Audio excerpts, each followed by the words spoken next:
내일 안식일은 이제 그동안 제가 광고를 계속 드린 것처럼 우리 청소년들 2,000 학생들이 이제 개척교회 저기를 갑니다. 그래서 개척교회 캠프에 학생들이 캠프를 많이 기다렸나 봐요. 저 새방금 맨날 잼버리 아주 그냥 아이들 고생하는 소식을 뉴스로 접하면서 아이들이 아마 나도 가고 싶다 그런 생각을 많이 했나 봐요. 그래서 하여튼 전원이 다 갑니다. 학생들이 친구도 데려오고 해서 하여튼 아이들만 한 17, 8명 되는 것 같아요. 따라가는 부모님도 좀 있고 또 우리 인솔 교사들도 있고 딩젠 전도사님을 오라고 아이들이 그래가지고 또 오라고 했더니 아마 딩젠 전도사님 캠프 장소로 아마 내일 바로 오실 것 같아요. 그래서 한 30명 가까이 어른들까지 30명 되는 것 같아요. 사스베 동산 숙소도 예약하고 준비를 마쳤습니다. 안전한 캠프가 되도록 기도해 주시고 또 아이들이 이제 모처럼 이렇게 다 모였기 때문에 이 시간에 하나님의 말씀으로 뜨겁게 아이들을 좀 이제 감동시켜야 하는데 평소에 우리들은 워낙 아이들이 잔소리와 아이들하고 많이 싸웠기 때문에 우리가 설교를 하면 감화를 못 받을 것 같아서 합회 어린이 부장님을 불렀습니다. 어린이 부장님이 내일 저녁에 와서 식사 후에 아주 하여튼 영감적인 설교를 통해서 우리 아이들에게 어린 시절에 어서 오세요. 어린 시절에 예수 그리스도를 선택하도록 그렇게 우리가 되기를 참 바랍니다. 천국에 어떤 분이 예전에 어떤 장로님이 한번 퀴즈를 내셨는데 성경 가운데서 가장 운이 좋은 인물이 누구냐 그렇게 질문을 했어요. 여러분 성경에서 운이 가장 좋은 사람이 누굽니까?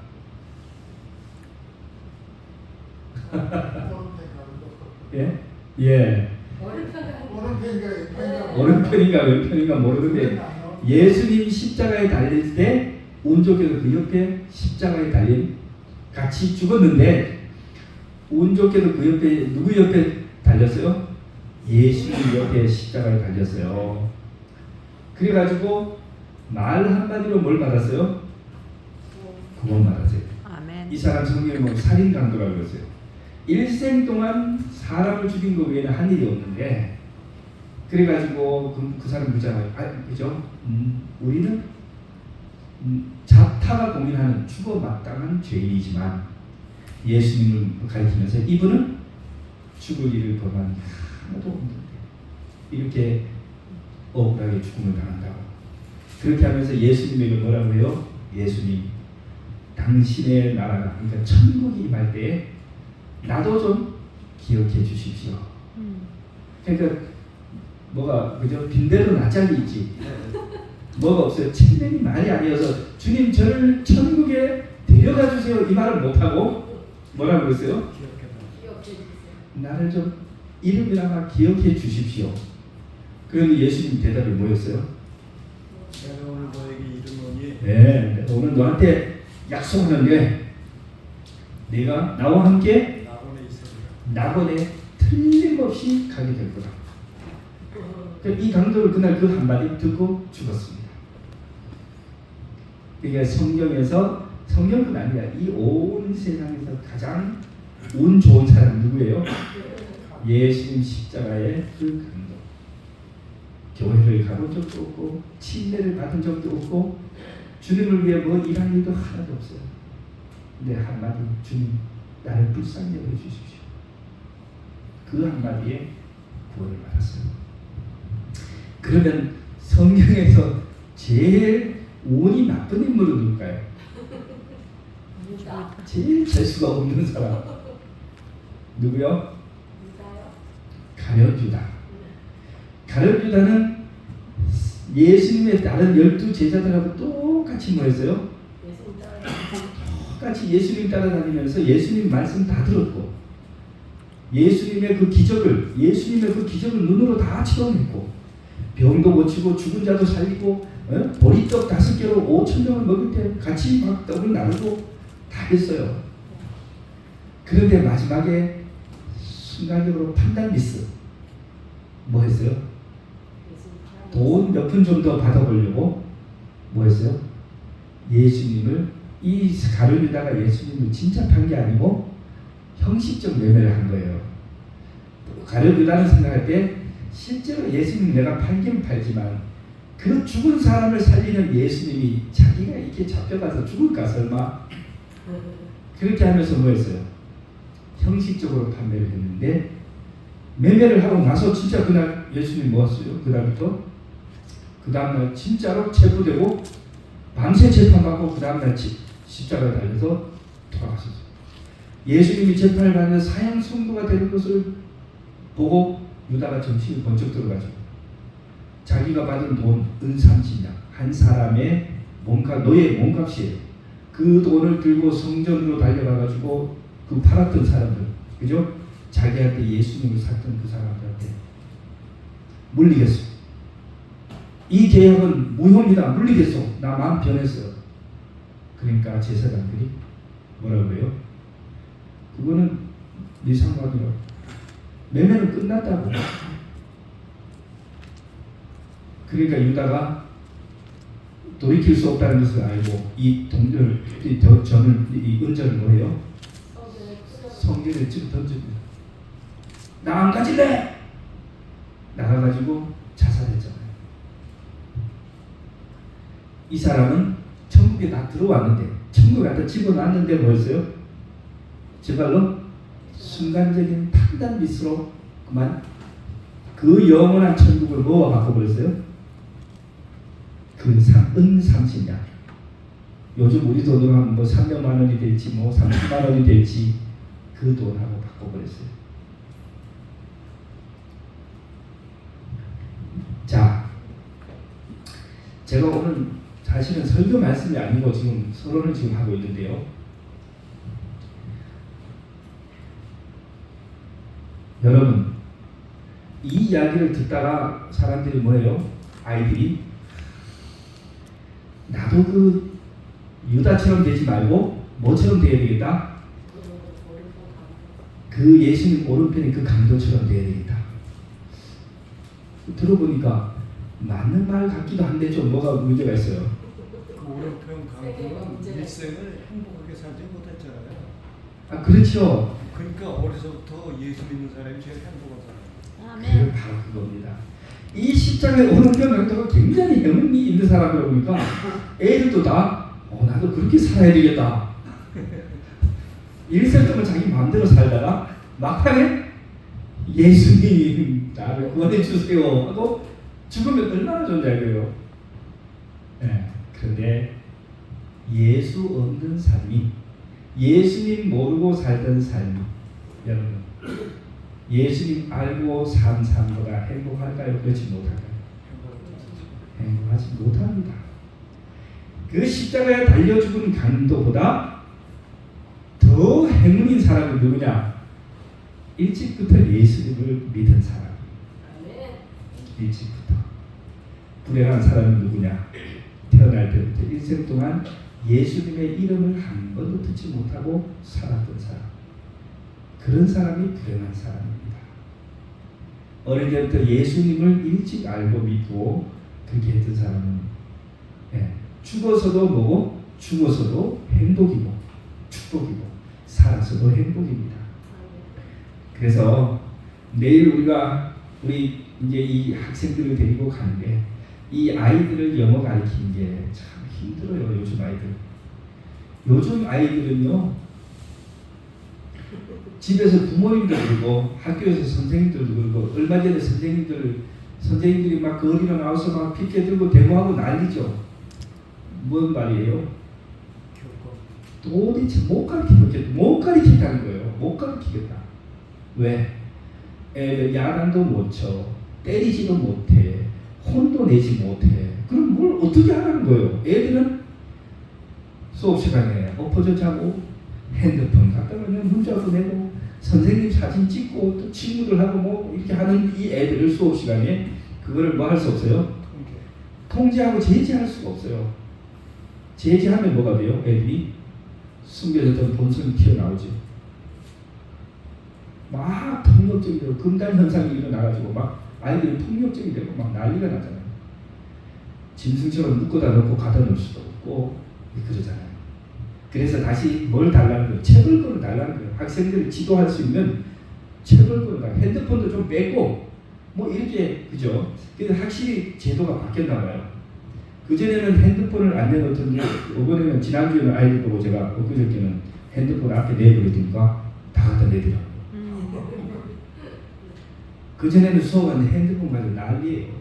통제를 할 수가 없어요. 근데 이제는 핸드폰 갖다 내버리니까 알았어요 하고 다 갖다 냈어요. 수업이 좀 되는 것 같아요. 아이들이 그냥 놀게 놔두면 한없이 착한 아이들인데 공부만 시키면 뭐가 되냐 하면은 아주 죽인 놈이 되는 거예요. 집에서 부모님들도 똑같아요. 예. 이런 아이들에게 예술을 가르치는 거 참 쉽지 않죠. 예. 그래서 우리가 문화원이 제가 처음 왔을 때 보니까 문화원 학생들은 한 20명 되는데 이제 이 안식일 교회를 아무도 나오지 않았어요. 프로그램 자체가 없었어요. 그래서 제가 이제 토요일도 우리가 수업을 한다 하고 주중에 수업을 줄이고 하루를 빼고 토요일 수업을 만드니까요. 학생들이 술술술 빠져나가는 거예요. 천주교 아이들, 성당 다니는 아이들하고 장로교 다니는 아이들이 제일 먼저 여러 가정이 빠졌어요. 그래도 조금 남아서 이제 조금 버티는 아이들이 있었는데 그 아이들 부모님이 이제 영어를 그죠? 토요일도 그럼 영어를 가르쳐 주면 갈 수 있다고 그랬어요.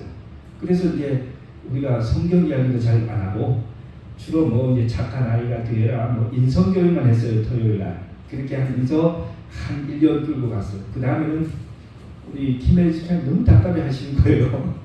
교회에서 설교를 못하고 성경 이야기를 못하니까 너무 괴로워하세요.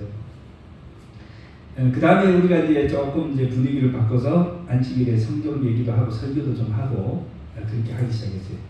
그리고 나서 또 애들이 또 남아있던 애들이 또 좀 떨어졌어요. 그리고 나서 이제 남은 애들이 진짜 남은 자손들이에요. 이제는 성경을 가르치는 기도를 하는 찬미를 부르든 안 떨어지고 남은 자손들이 있어요. 숫자가 그렇게 많지 않았어요. 근데 그 과정이 참 오래 걸렸습니다. 한 진짜 1년 반, 2년 가까이 그렇게 걸렸어요.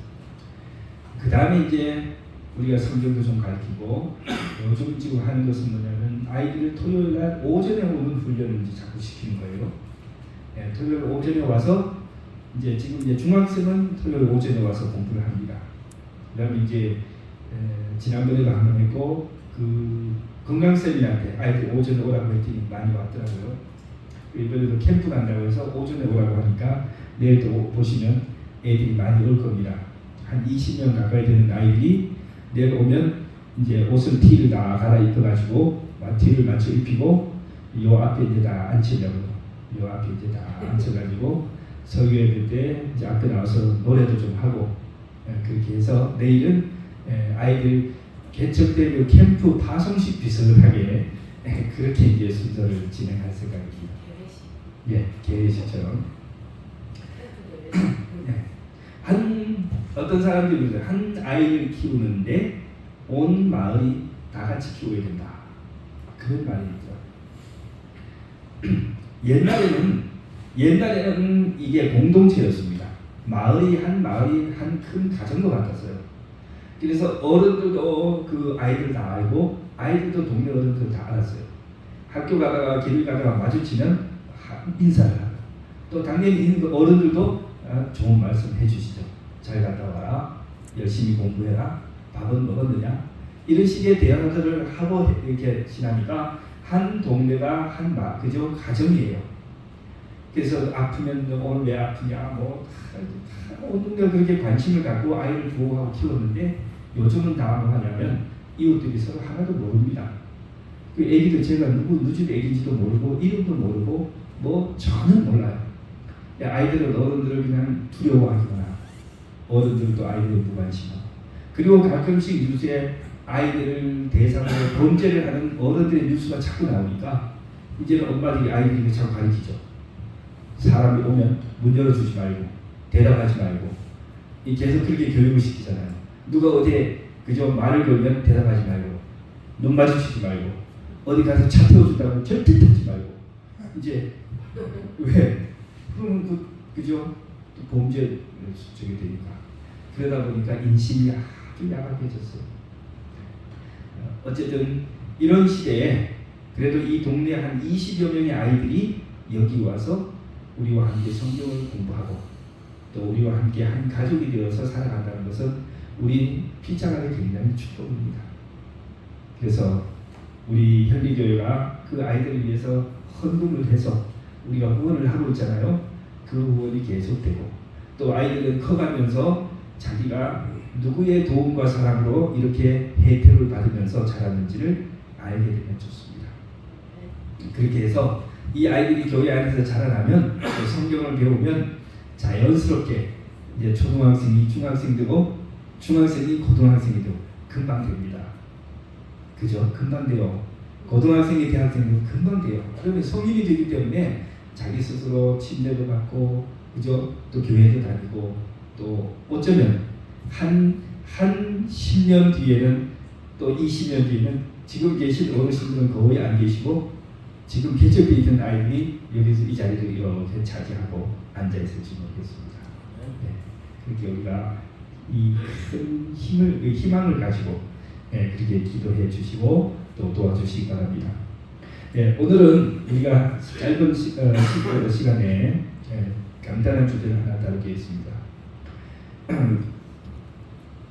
지금 우리가 배우고 있는 그 이스라엘의 역사 가운데 보면 이제 한참 중간에 왔는데 유명한 두 명의 선지자가 나옵니다. 그 선지자가 누구냐면 엘리야와 엘리사. 근데 이 두 사람이 이름이 비슷한 게 형제여서 이름이 비슷한 게 아니고 그 이름의 뜻이 비슷한 거예요. 자, 무슨 뜻입니까? 엘이 하나님. 히브리어의 엘로힘이라고 하는데요. 우리 오늘 히브리어서를 단어를 좀 한 개 배워보겠습니다. 엘로힘. 우리 어머님, 허영자 어머님 따라하세요.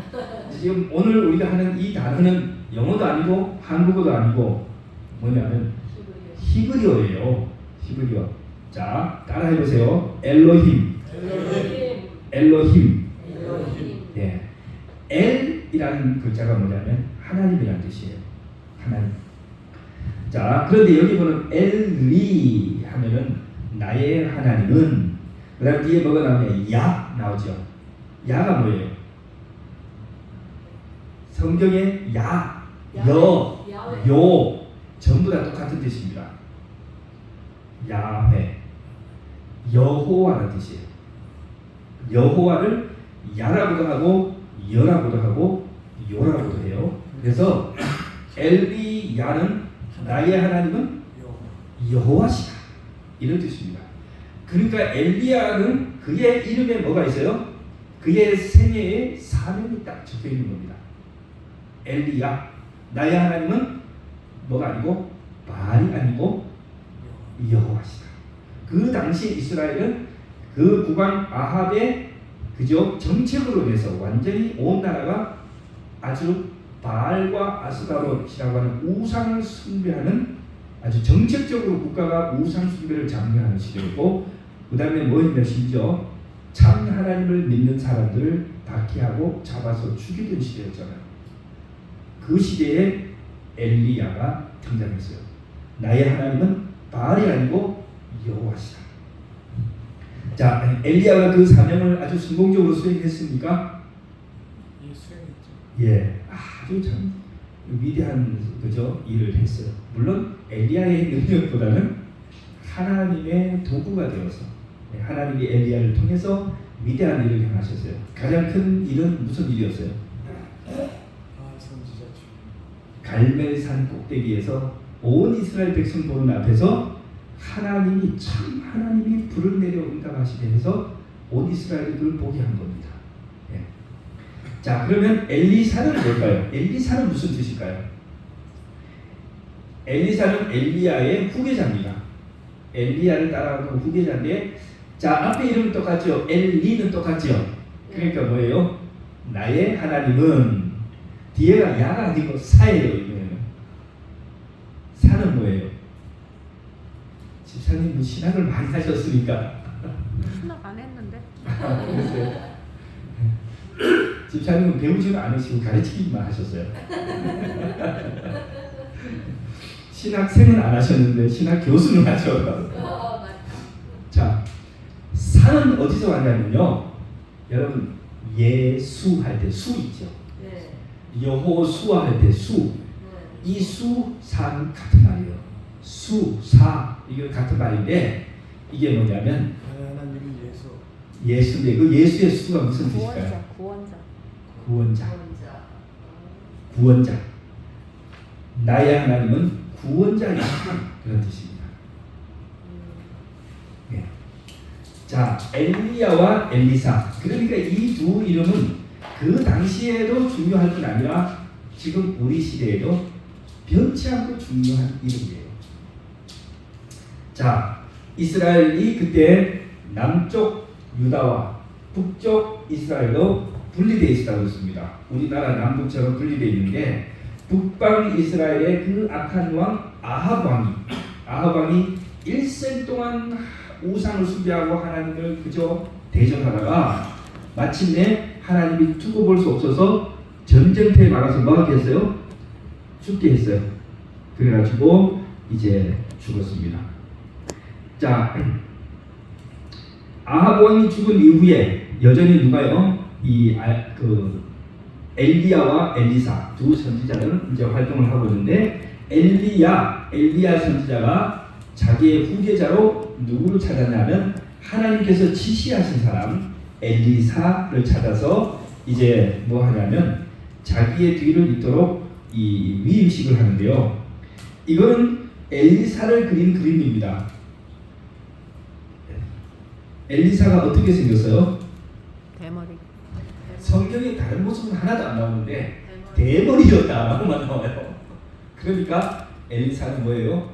아, 대머리였어 하고 화가들이 이렇게 그렸어요. 자, 엘리사는 아주 부동의 아들이었습니다. 아버지가 아주 토지가 많은 그 농사꾼인데, 그리고 이제 당연히 아들도 아버지를 따라 농사를 짓는데, 성경을 보니까 엘리사가 이 밭을 갈고 있는데, 이 우리나라는 소가 몇 마리예요? 밭을 갈 때? 하나나 둘. 소 한 마리죠. 두 마리는 진짜 저는 보지를 못했는데 뭐 옛날에 뭐 있었다고 치고, 성경에 보니까 이 엘리사는 밭을 가는데 소가 몇 마리냐면 12마리. 에? 12마리 소가 밭을 갈고 그러니까 뭐 아마 땅이 뭐 보통 넓은 집이 아니었던 것 같아요. 예. 요즘 말하면 누구는 그저 쟁기로 이렇게 가는데 누구는 거대한 트랙터를 가지고 뭐 하는 거예요. 거대한 트랙터를 가지고 밭을 가는 거예요. 자, 그렇게 분홍이었는데 자, 여기 기사를 좀 보겠습니다. 열왕기상 19장 성경 열왕기상 19장 19절.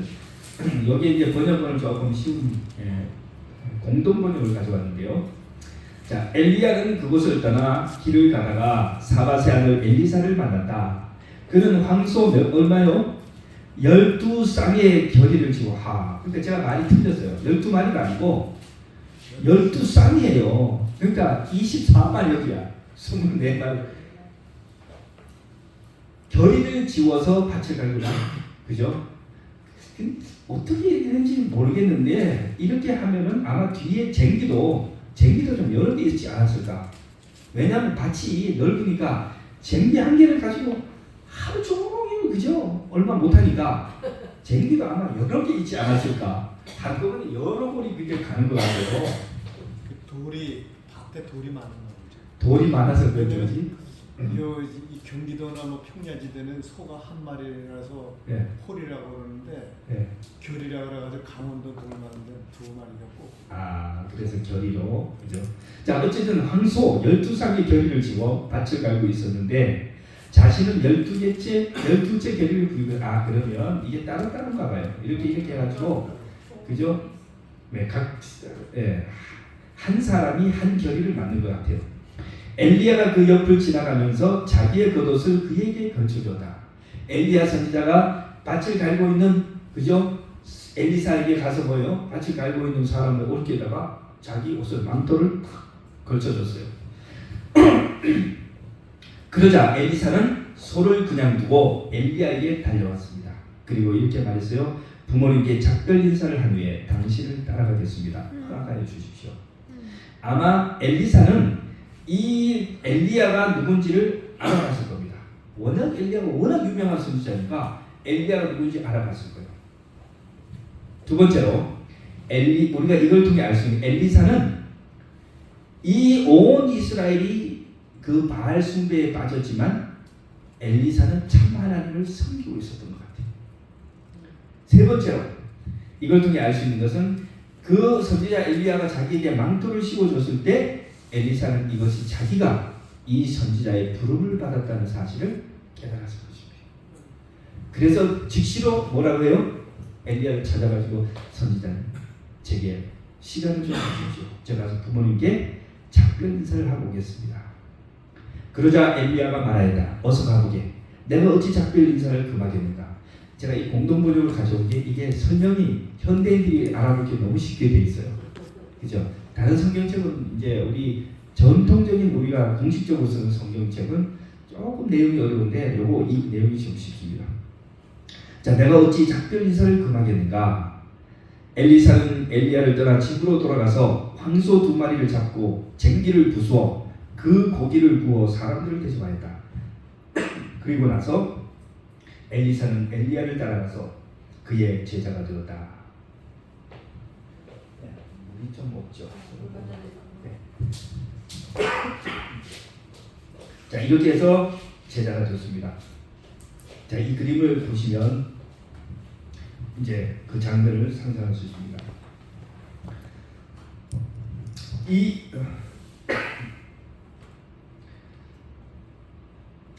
이렇게 부름을 받은 이후에 엘리야 선지자가 뭘 했을까요? 엘리야와 엘리사가 뭘 했는지 성경에 기록이 좀 나오기는 해요. 그런데 별로 많이 나오지 않습니다. 사건이 하나가 나오는데 이제 무슨 사건이냐면 그 이스라엘 왕 이름 제가 생각은 잘 안 나는데 예? 아하스가 난간에서 떨어져서 다쳤어요. 그런데 이 아하스 왕은 누구냐면 그 나쁜 아합 왕의 아들입니다. 그렇게 그 참 하나님 엘리야를 통해서 참 하나님에 대해서 봤으면 좀 뭐 해야 되는데요? 하나님을 좀 찾아야 되는데 그러지 않고 뭐라 그러냐면 종을 시켜가지고 저쪽에 가서 이방신 바알세북에게 좀 물어봐라. 내가 이 병에서 나을지 못 나을지. 그러니까 종이 이제 막 궁정발로 나가다 보니까 어떤 사람이 나타났어요. 누가 나타났어요? 엘리야 선지자가 나타났어요. 어디 갑니까? 제가 지금 저 어디 바알세북에게 물으러 갑니다. 갈 거 없습니다. 돌아가서 왕에게 말하시오. 여호와의 말씀이 이스라엘에 하나님이 없어 신이 없어서 네가 바알세북에게 물으러 갔냐? 하나님께서 불쾌히 여기셨다 이거죠. 그러니까 네가 올라간 그 침상에서 내려오지 못하고 그냥 죽을 것이다. 그 종이 들어갔어요. 들어가서 왕에게 가니까 왕이 어떻게 이렇게 빨리 가냐? 그냥 바깥에 나갔더니 누구 한 사람 만나서 그냥 말을 전해주라고 해서 들어갔습니다. 누구냐? 어떻게 생기냐? 설명을 하는데 뭐 가죽 털옷을 입고 그죠? 허리띠를 띠고 그 엘리야다. 그래, 그 사람 뭐라고 하느냐? 이스라엘에 하나님이 없어서 네가 거기 바알세불에게 물으러 가느냐? 여호와의 말씀에 내가 올라간 침상에서 내려오지 못하고 죽을 것이라고 했습니다. 그러니까 그래, 그럼 엘리야 빨리 잡아라 그랬어요. 엘리야를 잡으러 사람을 보내더니 50부장 50명의 군사를 거느린, 우리로 말하면 일개소대입니다. 우리나라 일개소대는 40명. 그러니까 이제 소대장이 50명을 끌고 가서 엘리야를 찾았는데, 하나님의 사람 엘리야 선지자요, 왕의 말씀이 내려오라고 합니다. 그러니까 엘리야가 뭐라고요? 내가 정말 하나님의 사람이면 하늘에서 불이 내려와서 너희들 다 태워버릴 것이다. 그 말이 떨어지기 무섭게 정말 불이 내려와서 살렸어요. 예, 우리가 이 상황을 잘 이해할 수는 없는데, 그 당시에 이스라엘 왕과 백성들이 전체적으로 하나님에 대한 불신이 너무 만연해서 하나님께서 뭐 하시냐면 그들의 불경 또는 그들의 불신에 대해서 하나님이 눈에 보이게 심판을 하시는 것 같아요. 그 일이 있은 다음에 이 왕이 뭐해요? 회개해야 되는데 회개하지 않고 또 고집을 피워요. 다른 50부장을 또 보냅니다. 그래서 50명 군인이 가서 또 똑같은 말을 해요. 그래서 엘리야 선지자가 또 똑같은 말을 하니까 하늘에서 불이 내려서 그들을 태웠다는 거예요. 그러면 뭐 해야 돼요? 왕이 그만둬야 되는데 왕이 또 세 번째 또 군사를 보내서 엘리야를 체포해 오라고 합니다. 우리나라 그저 말에 그런 말이 있죠. 한 번 속으면 뭐라고요? 한 번 속으면 계속 속는 운이 나쁜 거고, 두 번째도 또 속으면 바본 것이고, 세 번째 또 속으면 뭐라고요? 공범이다. 공범이다. 안 그래요? 한 번 이렇게 해서 잘 안 됐으면 운이 나쁜 거죠. 몰라서. 그런데 두 번째 또 그대로 해가지고 또 당하면 그건 뭐예요? 바보잖아요. 그런데 세 번째 또 그대로 해가지고 당하면 그건 의도적으로 한 거다 이거죠. 그러니까 공범이라 이거죠. 그러니까 이 왕이 그렇게 어리석은 짓을 해요. 그렇게 보냈더니 이 세 번째 이제 50부장 소대장이 자기 군사들 이끌고 엘리야 이제 찾아갔는데, 엘리야가 저기 언덕에 보이는데 지금 어떻게 해야 돼요? 가서 지난번처럼 얘기를 하고 엘리야를 잡아야 되는데, 그러면 또 뭐 할 것 같아요? 또 하늘에서 불이 내려서 다 태워버릴 것 같으니까 이 사람은 엎드려서 절을 하고 정말 기다시피 해서 선지자를 찾아가서 뭐라고 해요? 선지자님, 엘리야 선지자님, 나와 우리 군사들의 생명을 불쌍히 여겨주십시오. 네? 우리가 지금 왕의 명령이니까 뭐도 못하고, 왕의 명령이니까 거역해도 죽고, 왕의 명령을 따라서 당신을 체포해 가자니 하늘에서 불이 날아와서 우리도 죽을 것 같고, 우리는 진퇴양난입니다. 어떻게 우리를 좀 불쌍히 여겨주십시오. 구원해 주십시오. 그렇게 하니까 엘리야가 오케이 하고 그 사람을 따라가요. 따라가서 이제 왕 앞에 갔습니다. 왕 앞에 가가지고 똑같은 얘기를 해요. 이스라엘에 하나님이 없어서 내가 우상 바알세불이라고 우상에까지 사람을 보내서 묻느냐. 우리는 이걸 통해서 뭘 볼 수 있냐면, 우리가 하나님을 모를 때 우리는 하나님을 모르고 살 수 있어요. 우리가 마음대로 어떻게 할 수 있어요. 그러나 일단 우리가 하나님을 믿기 시작하면 그때는 뭐 하지 말라? 두려워하지도 말고 의심하지도 말고 다른 신을 찾아가거나 다른 도움을 구할 필요가 없다 이겁니다. 오직 하나님만 믿고 그분께 기도하고 그분의 도우심을 요구하면 충분히 도움이 될 텐데, 마음이 약해서 그러면 안 된다 이거죠. 그러면서 엘리야가 다시 책망을 하고 하나님의 말씀에 당신이 올라간 그 침상에서 내려오지 못하고 죽을 것이라고 했습니다. 그 일이 있은 지 얼마 후에 정말 그 왕이 죽었어요.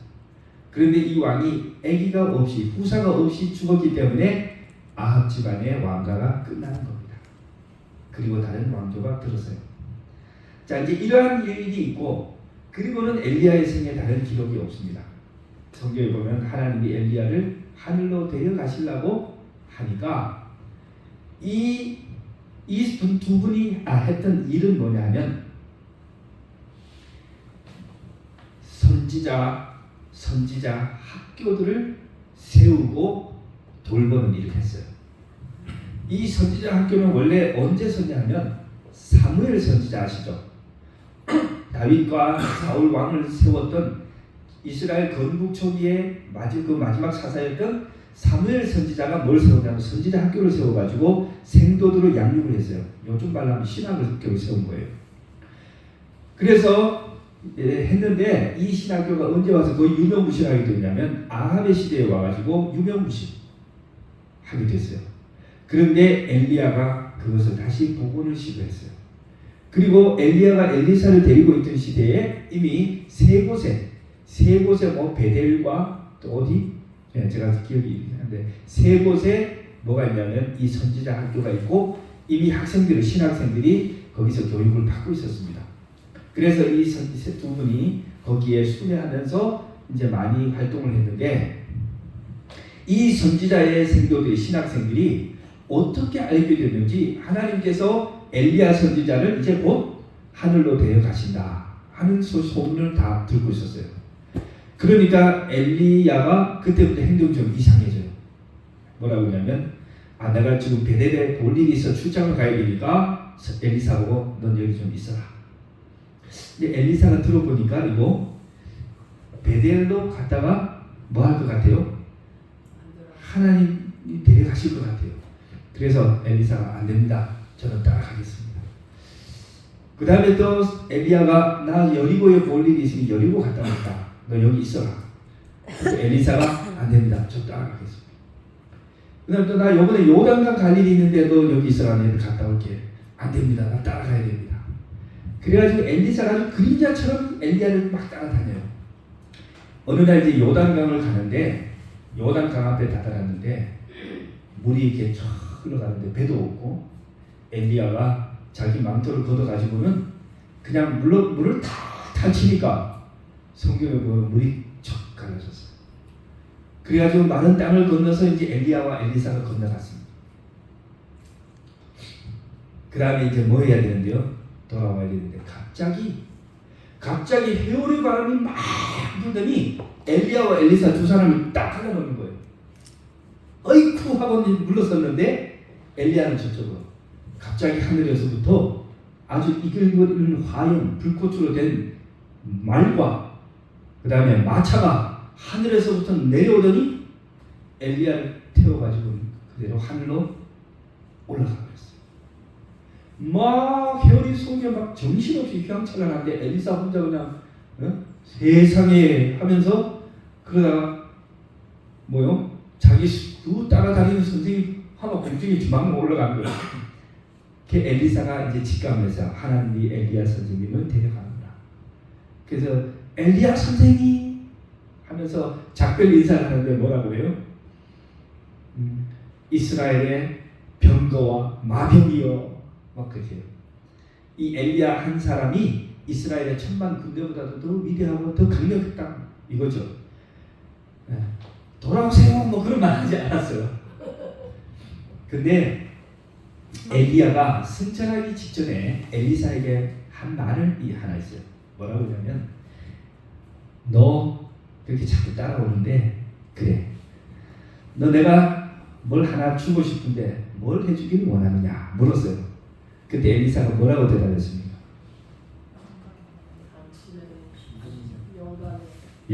엘리사가 엘리야 선지자님 내가 따라다녀 보니까 당신은 정말 성령의 능력이 충만한 사람입니다. 그러니 나에게도 당신이 가지고 있는 그 성령 충만한 능력을 주시는데 저는 몇 배? 2배 더 주십시오. 그러니까 이 엘리사가 성경에서 제일 욕심이 많은 사람으로 나와요. 자기 선생님에게 뭐라고요?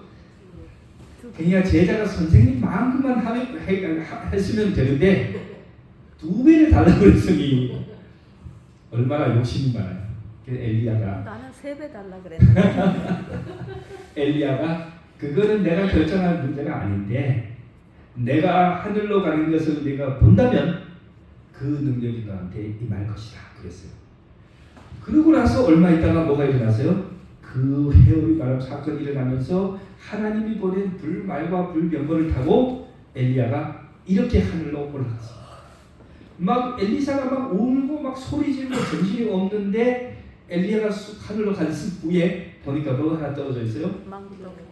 엘리야가 들고 입고 다니고 맨날 능력을 행할 때 사용하던 그 망토가 탁 떨어져요. 아멘.